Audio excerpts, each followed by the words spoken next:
Ireland looks small on the map, but traveling through it feels like stepping into multiple worlds at once.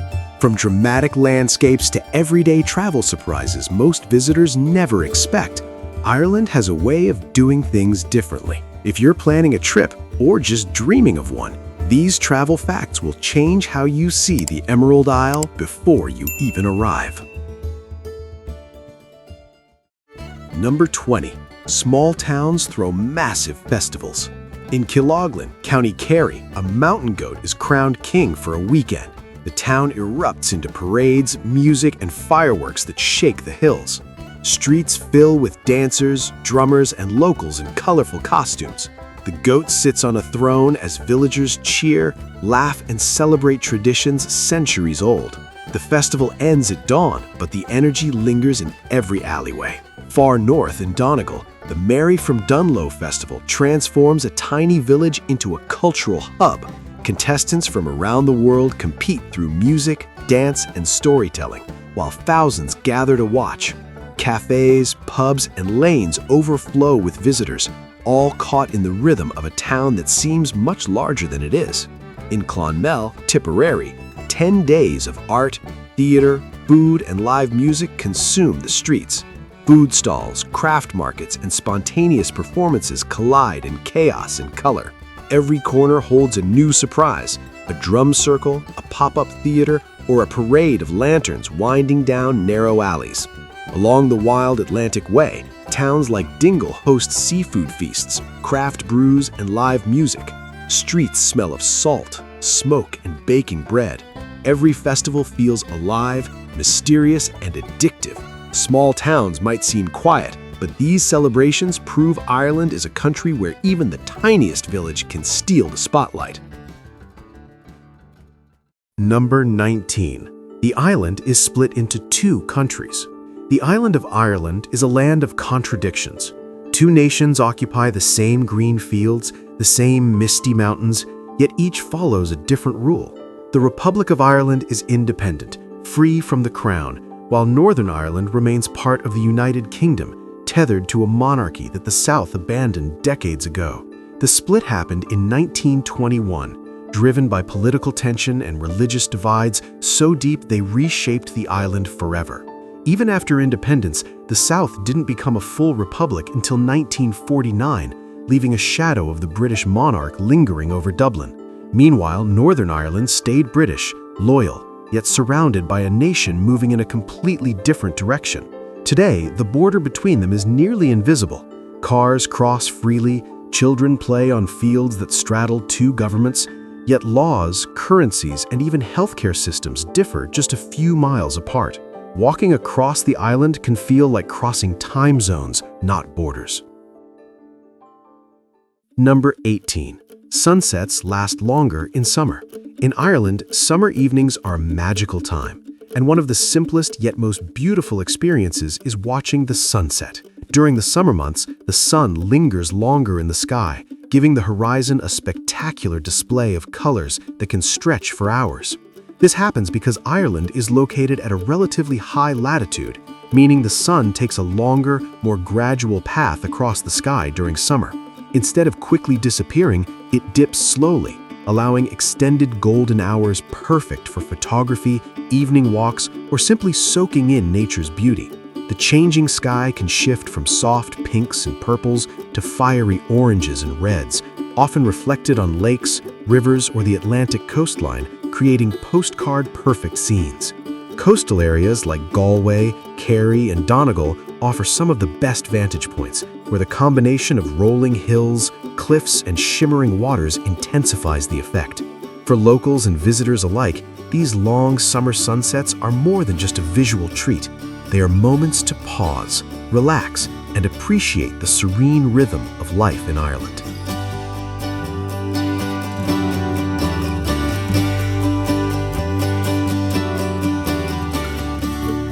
Number 17. Ireland has thousands of lakes. Ireland is a land of water, literally. The island is dotted with over 12,000 to 14,000 lakes and ponds, each one sparkling like a hidden gem across the green landscape. These aren't just lakes, They're called lochs, pronounced lochs, from the Irish word for lake. Most of them were carved by glaciers during the last ice age. Imagine massive rivers of ice slowly grinding the land, leaving behind hollows that later filled with crystal clear water. Together, Ireland's lakes cover more than 1,200 square kilometers, an astonishing amount for such a small island. The largest lake on the island is Lough Neagh in Northern Ireland, stretching wider than you can imagine. In the Republic of Ireland, the crown goes to Lough Corrib, another vast and stunning water body. Some areas are so full of lakes they have earned nicknames. County Cavan, for example, is called the Lakeland County, with an impressive 365 lakes, one for every day of the year. And if you think that's unusual, Ireland has something even stranger, torlos. These are seasonal lakes that appear and vanish depending on water levels in limestone regions, like magic pools that follow the rhythm of nature.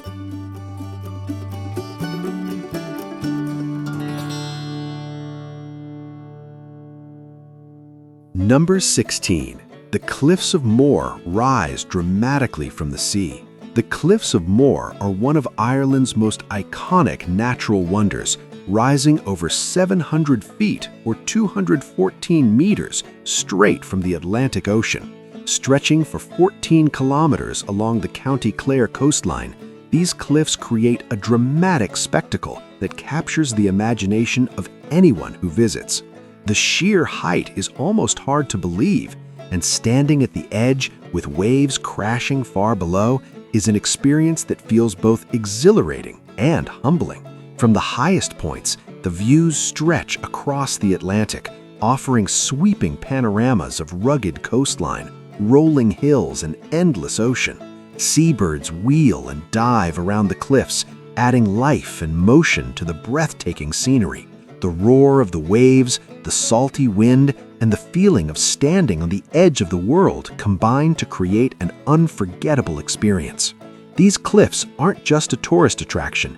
They've become a symbol of Ireland's raw natural beauty and have appeared in films, documentaries, and countless travel guides. For photographers, adventurers, or anyone seeking a powerful encounter with nature, the Cliffs of Moher are a must-see. Number 15. Ireland has more sheep than people in some counties. In parts of rural Ireland, sheep vastly outnumber people, shaping the land in ways few expect. County Donegal alone is home to over 500,000 sheep, wandering misty hills, windswept bogs, and endless green pastures. That's more than 3 sheep for every resident, creating rolling fields dominated by soft white flocks instead of crowds. The rhythm of rural life here is measured in bleats and hooves rather than footsteps. Across Ireland, from the rocky ridges of Galway to the upland pastures of Mayo, millions of sheep scatter across the countryside. Their presence isn't just visual. They influence farming, local economies, and even the way the land is maintained. Roads are lined with stone walls built to keep flocks in check, while tiny villages host farmers whose livelihoods revolve around their woolly neighbors. Even in counties with bustling towns, the contrast is striking. Urban areas like Dublin barely register on the sheep map. Yet just a few hours away, flocks dominate entire valleys, moving in patterns that seem almost choreographed with the wind. These sheep are more than animals. They are a living feature of Ireland's identity. Their numbers, their movements, and their dominance over the landscape reveal a side of Ireland most travelers never notice, yet it's impossible to ignore once you do. Number 14. Ancient tombs older than the pyramids. Ireland hides secrets older than the pyramids. Around 3200 BCE, long before Stonehenge and Giza, ancient farmers in the Boyne Valley built massive passage tombs at Newgrange, Knowth, and Douth. Imagine that. These monumental structures are over 5,000 years old. More than just graves, they were spiritual and ceremonial centers, carefully aligned with the heavens.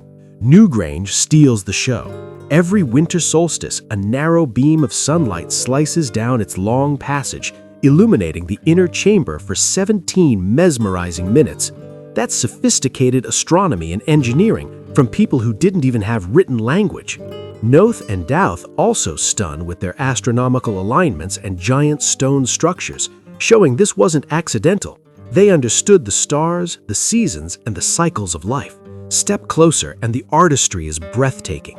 Spirals, zigzags, and geometric carvings cover the stones. The largest collection of megalithic art in Europe, every mark tells a story, whispers a ritual, a belief, a connection to a world we can barely imagine. These tombs aren't just ancient, they're a portal, a glimpse into a culture of farmers, astronomers, and artists who shaped Ireland long before the pyramids, long before most of history as we know it.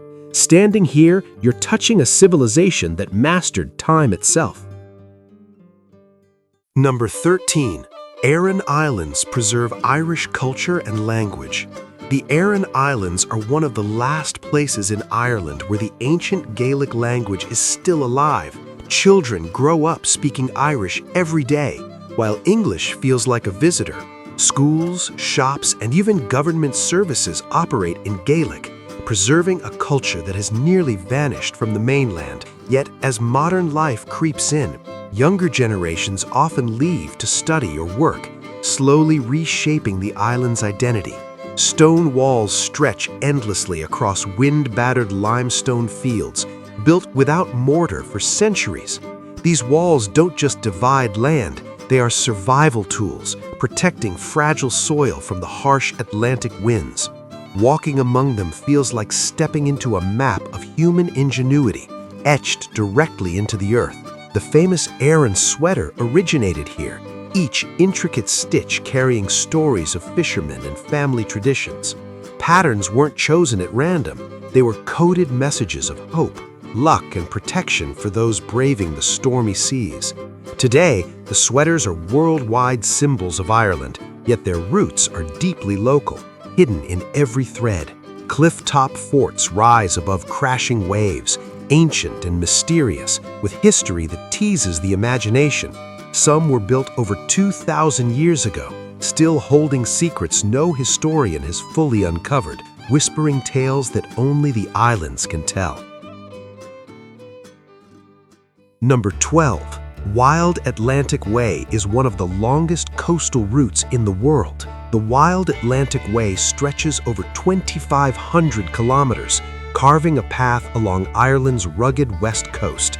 It threads through jagged cliffs, roaring seas, and wind-swept beaches, creating a road trip that feels more like a daring expedition than a drive. The route twists past mountains that plummet into the Atlantic, some cliffs towering over 600 meters, higher than most skyscrapers, where waves crash with relentless fury. Along the way, the landscape constantly shifts. Tiny villages cling to the shoreline, their colorful houses buffeted by salty wind, while wild sheep wander freely across empty fields. Ancient stone circles and megalithic ruins appear unexpectedly, relics from civilizations older than most nations. Hidden bays reveal water so clear it almost glows, and isolated lighthouses perch precariously on jagged rocks, watching over the ocean's unpredictable temperament. The Wild Atlantic Way also hides countless surprises, secret waterfalls pouring into secluded coves, dramatic caves carved by centuries of relentless waves, and islands that seem untouched by time. Each turn promises something astonishing, yet the route never repeats itself. Every mile is a collision of raw nature and history, daring travelers to keep moving, to see what lies just beyond the next headland, the next bend, the next cliff plunging into the endless Atlantic. Number 11. The indigenous Irish language is still spoken daily. Gaelic, or Irish, is not just history. It thrives in scattered pockets of Ireland called the Gaeltacht. In these regions, daily conversations flow in a language older than most European nations. In Donegal and coastal Galway, locals speak Irish at home, in pubs, and on the streets, keeping a 1,000-year-old culture alive in every sentence. In some villages, up to 90% of residents use Irish as their first language. Street signs, shop names, and school lessons all breathe the language into everyday life. But outside these enclaves, the story changes. Only a fraction of children carry Gaelic from home to adulthood, creating a fragile line between tradition and extinction. Across the entire country, nearly 1.9 million people can speak Irish, yet fewer than 70,000 use it daily outside school. That contrast is startling. A language known by millions, lived by so few. In towns where Gaelic dominates, accents roll over cliffs and fields, echoing through centuries. Even radio stations and local theaters broadcast entirely in Irish, keeping it alive in modern culture. The most fascinating part, while the Gaeltacht preserves this ancient tongue, its survival depends on a delicate balance of education, community, and sheer determination. Every conversation is a rebellion against fading history, every word a thread holding an old world together. Number 10. The Giant's Causeway. On the rugged coast of Northern Ireland, a staggering mosaic of rock rises from the sea. Around 40,000 basalt columns perfectly stacked like nature's own skyscrapers. These aren't bricks or man-made tiles, but volcanic geometry frozen in time, stretching across the shoreline in a mesmerizing pattern that seems almost impossible. Each column locks into its neighbor with precision. Most are hexagonal, forming an enormous stone honeycomb, but scattered among them are columns with 5, 7, or even 8 sides, where chaos meets order in a delicate dance. The shapes are so regular, it feels engineered, some rising over 12 meters high. The result is a vast alien landscape where every step brings a new twist in geometry, a natural cathedral of stone. And just when you think you've seen it all, the sea-washed edges reveal secrets that defy explanation, hinting at the raw power that shaped this otherworldly coast.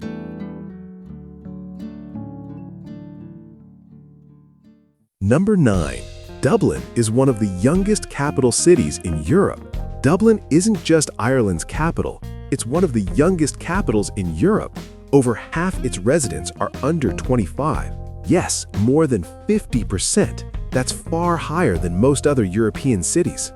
You might expect centuries-old streets and historic pubs to be filled with older locals, but the city buzzes with youthful energy. Why is Dublin so young? Partly, it's the universities. Trinity College, UCD, and dozens of other campuses bring tens of thousands of students from Ireland and abroad.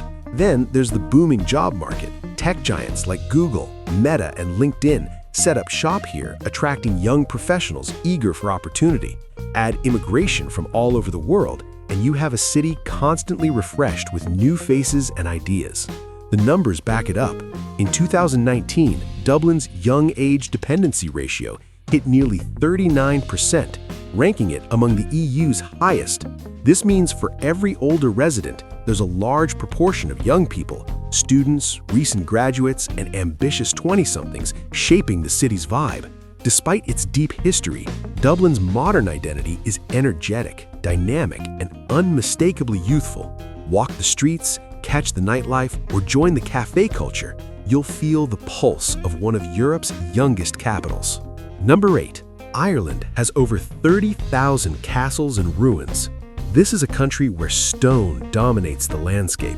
Over 30,000 castles and ruins dot the countryside, but most aren't the towering palaces you imagine. Many are crumbling tower houses, lonely remnants of a turbulent past, silently marking the spots where kings, warriors, and settlers once clashed. These structures aren't just decoration, they are a timeline of history, from Norman Motte and Bailey's to stately Georgian estates. Each castle tells a story of conquest, settlement, and survival. You can see the evolution of architecture carved in stone, from defensive towers to luxurious mansions, all coexisting across rolling fields and rugged cliffs. The variety is astonishing. Some, like Ashford Castle, have been transformed into lavish hotels, inviting visitors to live like royalty.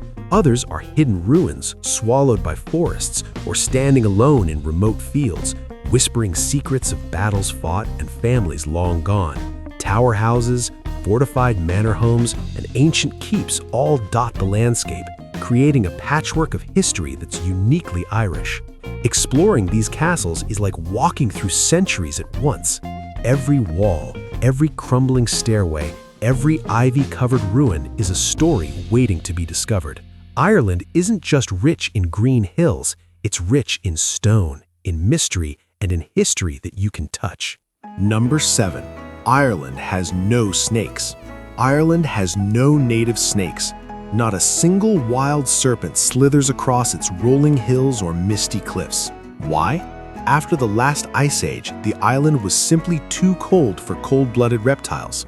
Snakes couldn't survive the glaciers, and when the ice finally melted, rising seas swallowed the land bridges that once connected Ireland to Britain and Europe.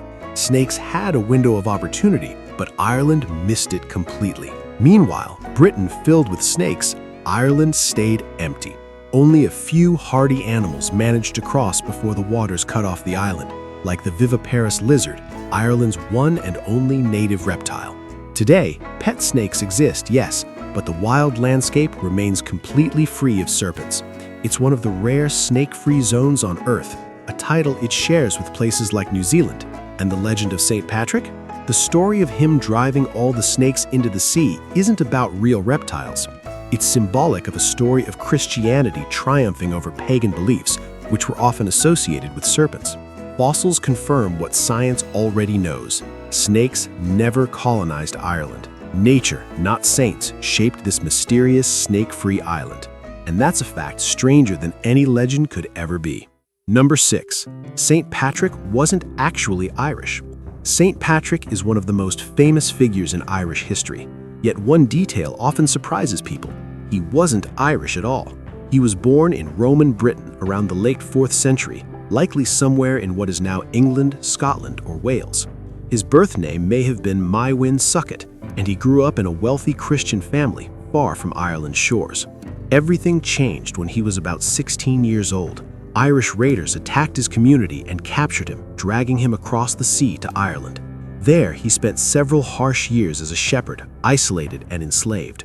It was during this lonely period that his faith deepened, shaping the beliefs that would later define his life. Patrick eventually escaped and returned to Britain, reuniting with his family. But his story didn't end there. After becoming ordained, he felt a powerful calling to return to Ireland. Not as a captive, but as a missionary. For decades, he traveled across the island, spreading Christianity and establishing churches. Though not ethnically Irish, his lifelong commitment transformed Ireland's religious landscape. That unwavering commitment is why a man born in Britain became Ireland's most revered patron saint. Number 5. Coastal trails with no crowds. Stronger than the Atlantic wind, wilder than any story you've heard. What if Ireland's coastlines still feel practically untouched? What if you could hike along cliff edges with no crowds, no noisy tour buses, no crowded parking lots? What if the ocean itself became your only companion, roaring and crashing below dramatic cliffs? On the wild Atlantic Way, over 2,500 kilometers of jagged coastline, there are trails that feel like they belong only to the wind. Empty beaches stretch for miles. Sharp headlands jut into the endless blue, and silence dominates, broken only by the spray of waves hitting rock.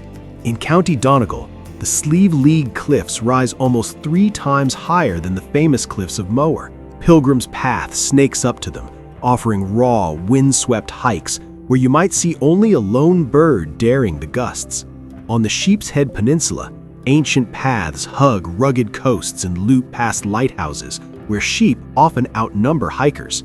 Each step brings craggy rock formations, hidden coves, and sea views that feel stolen from a movie. Even lesser-known spots like Aran Head in Mayo or Ardmore Cliff Path in Waterford deliver enormous cliffs and dramatic seascapes, yet remain almost secret. Every hike teases something bigger just over the next headland, a wildness that keeps calling you further. Number 4. Seafood is incredibly fresh and local. Seafood in Ireland is remarkably fresh and deeply local, shaped by the country's long Atlantic coastline and centuries-old fishing traditions. From Donegal in the north to Cork and Kerry in the south, coastal communities bring in daily catches that often travel only a few miles before reaching kitchens and fishmongers. The cold, clean waters of the Atlantic produce exceptional quality shellfish, including oysters, mussels, scallops, crab, and lobster, all prized for their pure taste and firm texture. Ireland's fishing culture emphasizes seasonality, meaning what appears on the plate reflects what the sea naturally provides at that moment. Many restaurants proudly list the harbor or bay where the seafood was landed, creating a direct connection between diner and fisherman. Smoked salmon, a national favorite, is frequently cured using traditional methods passed down through generations, while fish and chips often feature cod or haddock caught just hours earlier. Local seafood markets and coastal festivals celebrate this abundance, reinforcing Ireland's reputation as a place where the ocean's freshness is not a luxury, but a daily standard. Number 3. Ireland drives on the left. Ireland flips driving instincts the second your wheels touch the road. The steering wheel sits on the right, traffic flows on the left, and suddenly everything your body learned from years of driving feels slightly wrong. Then the adjustment kicks in. Muscle memory rebels at every junction. The first left turn feels illegal. The first right turn feels dangerous. Even experienced drivers hesitate for a split second longer than usual, and that pause matters. Out in the countryside, the shock intensifies. Roads narrow into thin strips of asphalt squeezed between stone walls older than some countries. Hedges brush the mirrors, curbs hide oncoming cars until the very last moment. There's no room for mistakes, only confidence or nerves. And just when it feels manageable, another bend tightens the rules. Roundabouts deliver the next surprise. Traffic flows clockwise. Entry points reverse logic. Exits appear sooner than expected. Miss one and you're trapped in a spinning loop of second guessing while locals glide through effortlessly, like they know something you don't. What makes it stranger is how quickly normal returns. After a day or two, the left side starts to feel correct, the right side feels foreign, and then comes the real twist, leaving Ireland. The moment you drive elsewhere, your brain hesitates again, and that's when the road delivers its final surprise. Number 2. Europe's most scenic road trips. This road doesn't slowly reveal itself. It overwhelms you from the first turn.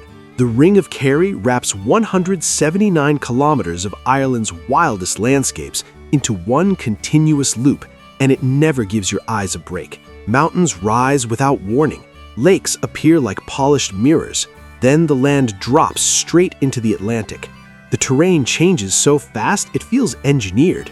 One minute you're winding through glacial valleys carved by ice ages long gone. Seconds later, you're hugging coastal cliffs where waves explode hundreds of feet below.